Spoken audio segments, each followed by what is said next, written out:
बिस्मिल्लाहिर्रहमानिर्रहीम। अस्सलामुअलैकुम dear students, आज हम चैप्टर नंबर 18 का जो टॉपिक स्टडी करेंगे वो है ऑपरेशनल एम्पलीफायर एज कंपैरेटर, और फिर इसी कंपैरेटर को हम एज नाइट स्विच डिस्कस करेंगे। तो चलिए स्टार्ट करते हैं।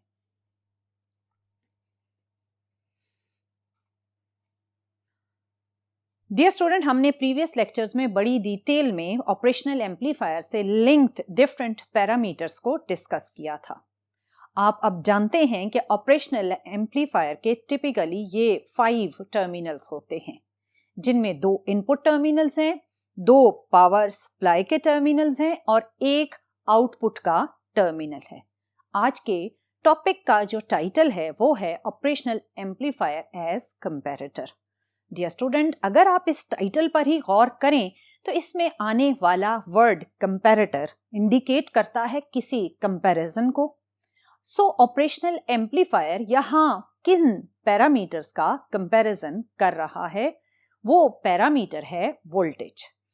सो ऑपरेशनल एम्पलीफायर के थ्रू हम एक अननोन वोल्टेज को एक नोन वोल्टेज के साथ कंपेयर करके देखेंगे कि वो अननोन वोल्टेज हमारी नोन वोल्टेज से कम है, उसके इक्वल है या उससे ज्यादा है।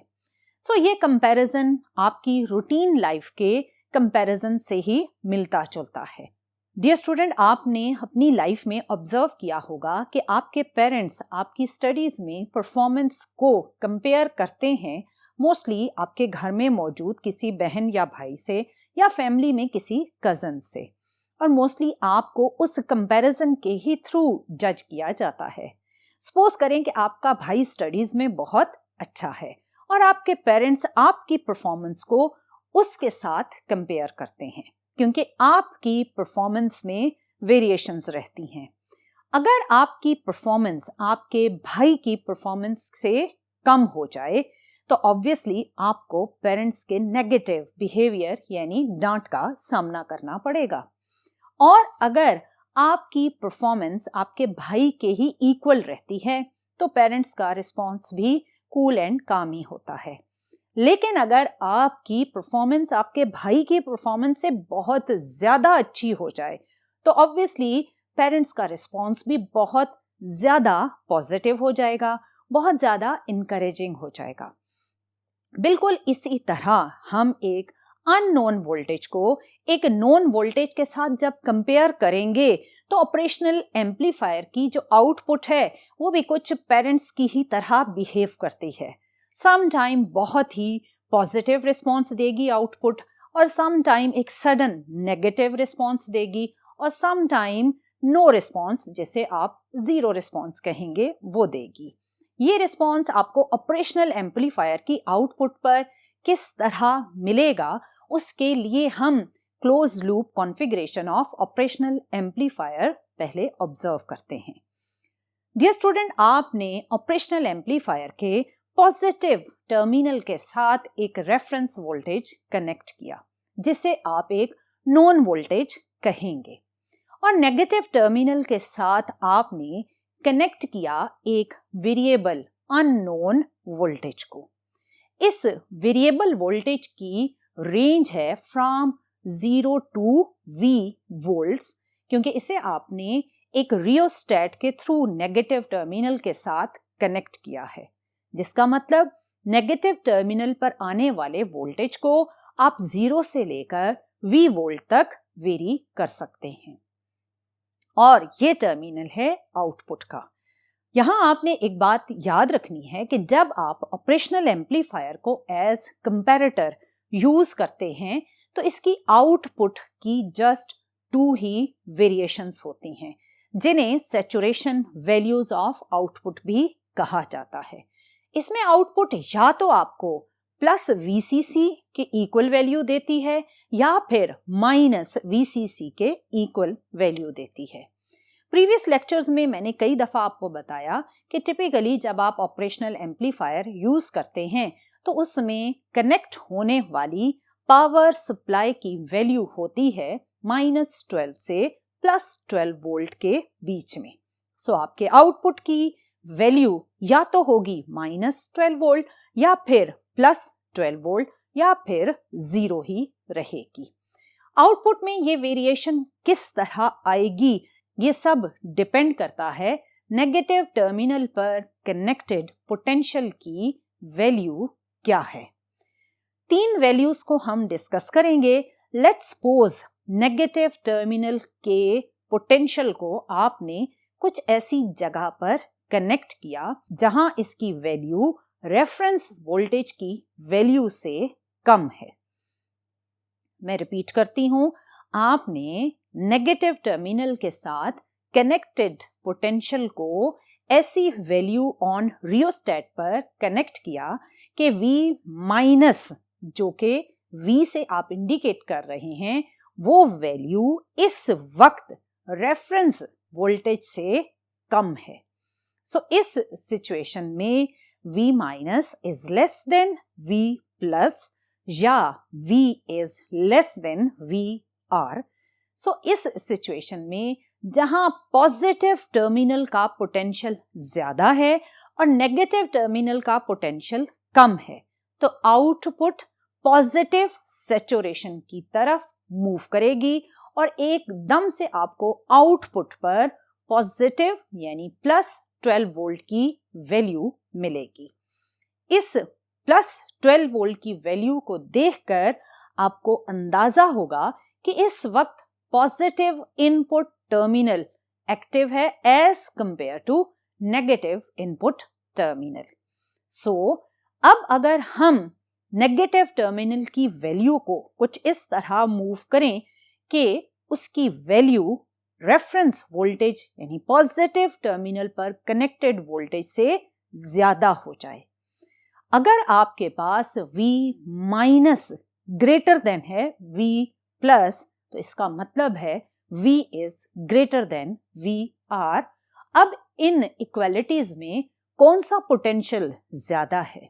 डियर स्टूडेंट, इस इक्वालिटी में नेगेटिव टर्मिनल पर आने वाला potential as compare to positive terminal potential ज्यादा है। सो आउटपुट फौरन ही माइनस VCC यानी माइनस 12 वोल्ट वैल्यू इंडिकेट करेगी। पहले आपके पास जो केस हमने डिस्कस किया उसमें output plus 12 volt saturation voltage पर थी, और अभी हमने जो सिचुएशन डिस्कस की इसमें आपके पास आउटपुट नेगेटिव सैचुरेशन वैल्यू पर है, और इस नेगेटिव सैचुरेशन यानी माइनस 12 वोल्ट की वैल्यू से आप ये अंदाजा लगाएंगे कि नेगेटिव टर्मिनल पर जो वोल्टेज कनेक्टेड है वो पॉजिटिव टर्मिनल के कंपैरेटिवली इस वक्त ग्रेटर वैल्यू कैरी कर रही है। और लेट्स सपोज अगर आपका नेगेटिव पोटेंशियल ऐसी वैल्यू पर एडजस्ट हुआ कि वो रेफरेंस या पॉजिटिव पोटेंशियल के इक्वल आ गया, सो इस टाइम जब V माइनस और V प्लस इक्वल हुए यानी V इक्वल हो गया VR के, तो आपके पास आउटपुट 0 वोल्ट पर आ जाएगी। अब ये 0 वोल्ट की वैल्यू जब आप ऑब्जर्व करेंगे तो आपको खुद ब खुद ये अंदाजा हो जाएगा कि at this time negative terminal potential is equal to positive terminal potential. So dear student, इन 3 कंपैरिजन में आप कहीं पर भी exact value of unknown voltage calculate नहीं कर सकते। सिंपली आप इस कंपैरिजन में ये बता सकते हैं कि नेगेटिव टर्मिनल पर जो पोटेंशियल कनेक्टेड है वो पॉजिटिव टर्मिनल पर कनेक्टेड नॉन पोटेंशियल के इक्वल है या उससे स्मॉलर है या उससे ग्रेटर है। और ये आप कैसे बता रहे हैं? ये आप आउटपुट की वैल्यू को ऑब्जर्व करके बताएंगे। अगर आउटपुट की वैल्यू प्लस 12 वोल्ट की तरफ जाए तो इसका मतलब होगा कि आपके पॉजिटिव टर्मिनल का पोटेंशियल नेगेटिव पोटेंशियल के पोटेंशियल से ज्यादा है, और अगर आउटपुट पर वैल्यू माइनस 12 वोल्ट की तरफ जाए तो इसका मतलब ये होगा कि नेगेटिव टर्मिनल का पोटेंशियल इस वक्त पॉजिटिव टर्मिनल के पोटेंशियल से ज्यादा स्ट्रॉन्ग है। और अगर आपके आउटपुट का पोटेंशियल 0 आ रहा है तो ये सिंपली ये इंडिकेट करता है कि नेगेटिव और पॉजिटिव पोटेंशियल की वैल्यूज इस वक्त इक्वल हैं। सो डियर स्टूडेंट, आपने देखा कि किस तरह आप ऑपरेशनल एम्पलीफायर के थ्रू एक अननोन वैल्यू ऑफ वोल्टेज को एक नोन वैल्यू ऑफ वोल्टेज के साथ कंपेयर करके बता सकते हैं कि वो अननोन वैल्यू उस नोन वैल्यू के इक्वल है, उससे ग्रेटर है या उससे स्मॉलर है। डियर स्टूडेंट, हम इसी ऑपरेशनल एम्पलीफायर को जिसे आप यूज कर रहे हैं एज कंपैरेटर यूज कर सकते हैं एनालॉग क्वांटिटीज के वेरिएशंस को नोट डाउन करने के लिए। आई मीन कि अगर आपने किसी भी जगह पर टेम्परेचर की वैल्यू को कांस्टेंट रखना है, मेंटेन रखना है, तो आप टेम्परेचर वेरिएशंस को नेगेटिव टर्मिनल के साथ कनेक्ट करेंगे और पॉजिटिव टर्मिनल के साथ एक नॉन फिक्स्ड पोटेंशियल कनेक्ट करेंगे और इन कंपैरिजन के ही अकॉर्डिंग आप ये डिटरमिन कर सकेंगे कि नेगेटिव टर्मिनल के साथ जो टेम्परेचर कन्वर्टर लगा हुआ है वो कैसे टेम्परेचर की वैल्यू को चेंज कर रहा है, क्योंकि ऑपरेशनल एम्पलीफायर डायरेक्टली तो टेम्परेचर को मेजर नहीं कर सकता। सो हम यहाँ पर नेगेटिव टर्मिनल के साथ एक ऐसी डिवाइस कनेक्ट करेंगे जो टेम्परेचर की वेरिएशंस को वोल्टेज में कन्वर्ट करेगा, जिसका मतलब होगा कि हम एनालॉग क्वांटिटी से कन्वर्जन करेंगे डिजिटल क्वांटिटीज में और उन डिजिटल क्वांटिटीज को हम कनेक्ट करेंगे नेगेटिव टर्मिनल के साथ। लेट्स सपोज इस वक्त हमने इस लिक्विड का टेम्परेचर रूम टेम्परेचर पर मेंटेन रखना है। अगर ये टेम्परेचर रूम टेम्परेचर से इंक्रीज हो तो हमें पता चलना चाहिए। इसके लिए हम आउटपुट पर एक अलार्म कनेक्ट करते हैं और हम इस नेगेटिव टर्मिनल के साथ जो लॉजिक सर्किट अटैच करेंगे वो लॉजिक सर्किट ऐसा होगा जो इंक्रीज इन टेम्परेचर को एक लो वोल्टेज में कन्वर्ट करेगा, जिसका मतलब कि अगर टेम्परेचर इंक्रीज हुआ तो इस लॉजिक सर्किट से आने वाली इनपुट नेगेटिव टर्मिनल के पोटेंशियल को पॉजिटिव टर्मिनल के पोटेंशियल के कंपैरेटिवली कम कर देगी। मैं रिपीट कर देती हूं कि अगर आपने इस लिक्विड का टेम्परेचर रूम टेम्परेचर पर मेंटेन रखना है तो आप कंडीशन ये लगाओगे कि जैसे ही इस लिक्विड का टेम्परेचर रूम टेम्परेचर से इंक्रीज हो तो लॉजिक सर्किट एक लो वोल्टेज नेगेटिव टर्मिनल की तरफ ट्रांसमिट करे। सो जैसे ही रूम टेम्परेचर से टेम्परेचर इंक्रीज हुआ तो आपके नेगेटिव टर्मिनल पर आने वाला पोटेंशियल कम हो गया। जैसे ही वो पोटेंशियल कम होगा तो V माइनस और V प्लस का कंपैरिजन कुछ इस तरह से आएगा, विच is V minus less than V plus. और इस सिचुएशन में V प्लस आपका ज्यादा एक्टिव है। सो आपको याद होगा कि मैंने बताया था कि जब V प्लस ज्यादा एक्टिव होता है तो आउटपुट पॉजिटिव सैचुरेशन की वैल्यू की तरफ मूव करेगी। सो ये वैल्यू एक ऑन अलार्म का प्रोसेस जनरेट करेगी और अलार्म एक्टिव हो जाएगा। डियर स्टूडेंट, इसी तरह हम प्रेशर सेंसर्स को भी नेगेटिव टर्मिनल के साथ कनेक्ट करके प्रेशर में वेरिएशंस को ऑब्जर्व कर सकते हैं। सो इसका मतलब यह है कि ऑपरेशनल एम्पलीफायर एज कंपैरेटर हम एनालॉग क्वांटिटीज में वेरिएशन के प्रोसेस को भी ऑब्जर्व करने के लिए यूज कर सकते हैं। ये तो था कि ऑपरेशनल एम्पलीफायर एज कंपैरेटर क्या है। अब हम इसी कंपैरेटर वाले ही कॉन्सेप्ट को यूज करेंगे in night switch. Comparator as night switch का मतलब है कि जो आपके street lights automatically day time पर ऑफ हो जाती हैं और नाइट टाइम पर ऑटोमेटिकली ऑन हो जाती हैं। ये बेसिकली ऑन एंड ऑफ का जो प्रोसेस है ये सारा एक ऐसे सर्किट से कनेक्टेड होता है जिसे आप कहते हैं comparator. Dear student, comparator as night switch को ऑब्जर्व करने के लिए हम ऑपरेशनल एम्पलीफायर की ही हेल्प लेंगे और ऑपरेशनल एम्पलीफायर के पॉजिटिव और नेगेटिव टर्मिनल के साथ कुछ इस तरह के कनेक्शंस करेंगे। आपने ऑब्जर्व किया कि पॉजिटिव टर्मिनल इस वक्त कनेक्टेड है potential divider R1 R2 circuit के बीच में, और negative terminal of operational amplifier connected है एक और branch of potential divider RL and R3 के बीच में। और दोनों ब्रांचेस जो रेजिस्टेंस की हैं वो V+CC पावर सप्लाई के साथ कनेक्टेड हैं। पॉजिटिव टर्मिनल को मिलने वाले पोटेंशियल को हम R2 के अक्रॉस कनेक्ट करेंगे और इसे हम रेफरेंस वोल्टेज VR का सिंबल देंगे, जबकि नेगेटिव टर्मिनल का पोटेंशियल जिस ब्रांच के साथ कनेक्टेड है वो रेजिस्टेंस R3 के अक्रॉस है और इसको हम V' के सिंबल से इंडिकेट करेंगे। यहाँ पर आपको सेकेंड ब्रांच में एक RL, जिसे आप लाइट डिपेंडेंट रेजिस्टेंस कहते हैं, वो कनेक्टेड है। बेसिकली ये लाइट डिपेंडेंट रेजिस्टेंस वो वेरिएशंस जनरेट करेगा जो नेगेटिव टर्मिनल के बिहेवियर को चेंज करेंगी और V- और V+ के कंपैरिजन से आउटपुट खुद को चेंज करेगा और ऑन एंड ऑफ स्विचिंग का प्रोसेस जनरेट करेगा। पहले हम डिस्कस कर लेते हैं कि ये LDR यानी लाइट डिपेंडेंट रेजिस्टेंस क्या है। डियर स्टूडेंट, LDR यानी लाइट डिपेंडेंट रेजिस्टेंस एक ऐसा रेजिस्टेंस है जो लाइट इंटेंसिटी के साथ अपने रेजिस्टेंस को चेंज करता है और इसका resistance inversely proportional to intensity of light है। सो डे टाइम पर जब इंटेंसिटी ऑफ लाइट मैक्सिमम होती है तो RL यानी इसका रेजिस्टेंस मिनिमम होता है, और नाइट टाइम पर जब इंटेंसिटी ऑफ लाइट मिनिमम हो जाएगी तो RL मैक्सिमम हो जाएगा।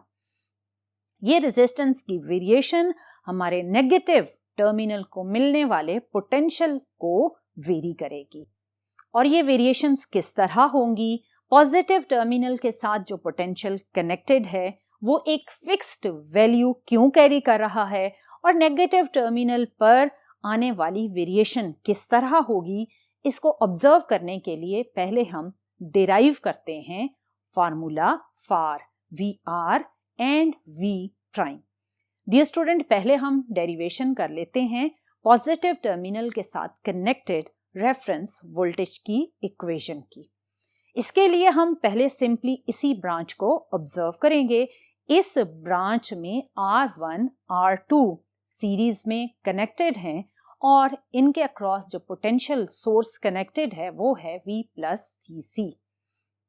ये V+CC इन दोनों रेजिस्टेंस के अक्रॉस डिस्ट्रीब्यूट हो जाएगा according to V1 and V2, क्योंकि सीरीज में पोटेंशियल डिफरेंट होता है depending on the value of the resistance. So अब हम इस डिफरेंट वोल्टेज की अगर इक्वेशन लिखें तो वो बनेगी VCC is equal to V1 plus V2, और ओहम्स लॉ के अकॉर्डिंग V1 है IR1 प्लस V2 है IR2। क्योंकि दोनों रेजिस्टेंस सीरीज में कनेक्टेड थे सो दोनों को सेम करंट मिल रहा है, इसलिए मैंने दोनों में से पास होने वाले करंट को I से इंडिकेट किया। अब आप I कॉमन लेंगे तो आपकी इक्वेशन बनेगी VCC is equal to IR1 plus R2। यहां से आप करंट की इक्वेशन बनाएंगे तो वो बनेगी I is equal to VCC divided by R1 plus R2। Dear student, हम इक्वेशन फाइंड आउट करेंगे VR की, जो कि कनेक्टेड है across R2। So VR is equal to IR2। यहाँ आप जो अभी आपने इक्वेशन ऑफ करंट डिराइव की उस करंट की वैल्यू को पुट करेंगे तो आपके पास VR की जो इक्वेशन बनेगी वो कुछ इस तरह से बनेगी।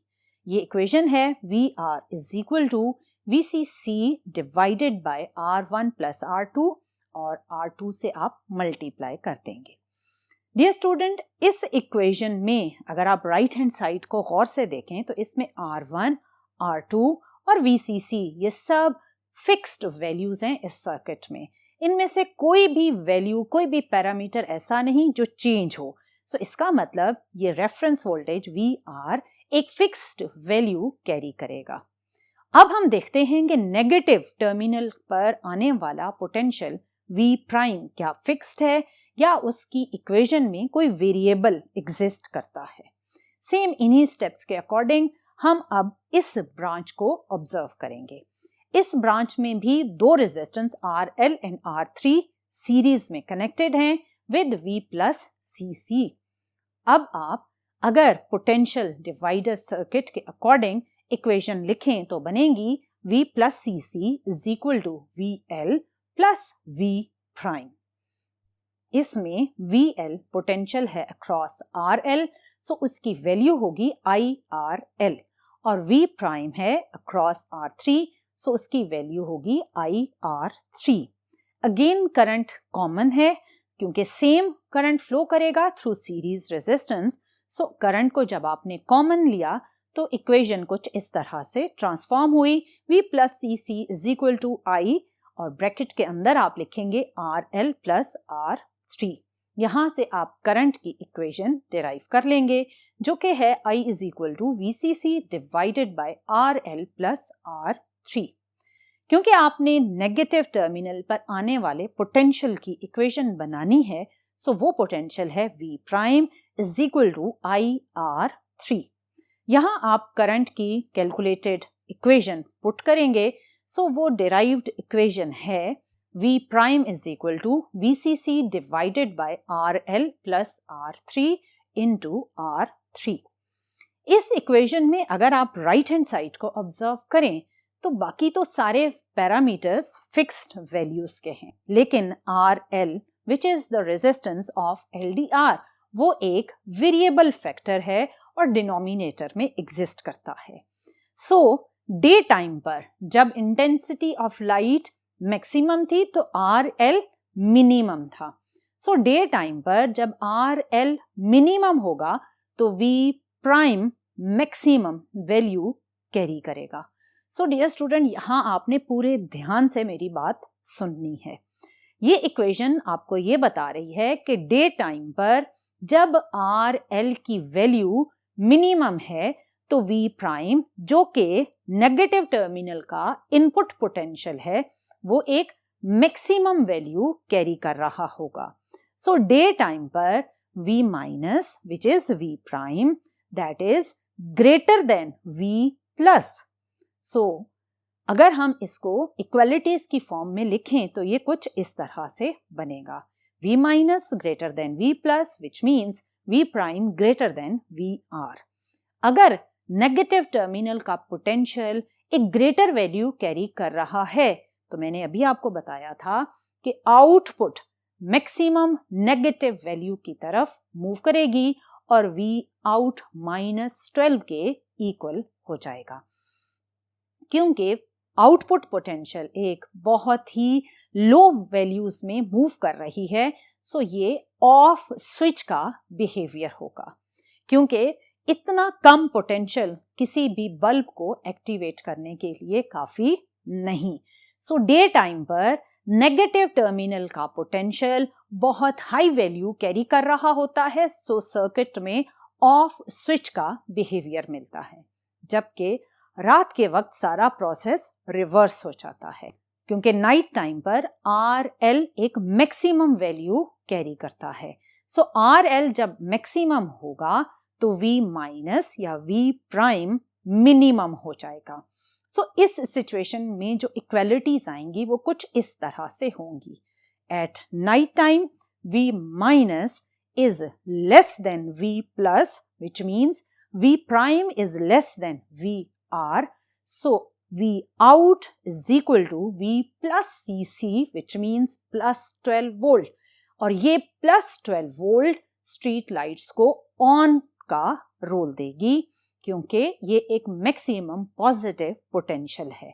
सो डे टाइम पर आने वाला लो पोटेंशियल एट आउटपुट एक ऑफ स्विच का बिहेवियर होगा और नाइट टाइम पर आने वाला आउटपुट एक मैक्सिमम पॉजिटिव पोटेंशियल का बिहेवियर होगा जो कि ऑन स्विच का बिहेवियर है, और स्ट्रीट लाइट्स को वो नाइट टाइम पर ऑटोमेटिकली ऑन कर देगा और डे टाइम पर ऑटोमेटिकली ये लो पोटेंशियल स्ट्रीट लाइट्स को ऑफ कर देगा।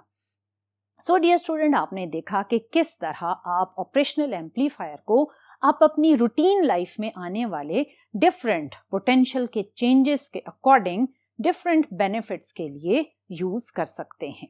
So this was all about operational amplifier as comparator and as night switch. इंशाल्लाह आने वाले लेक्चर्स में मजीद लॉजिक सर्किट्स को डिस्कस करेंगे. बट टिल देन, अल्लाह हाफिज.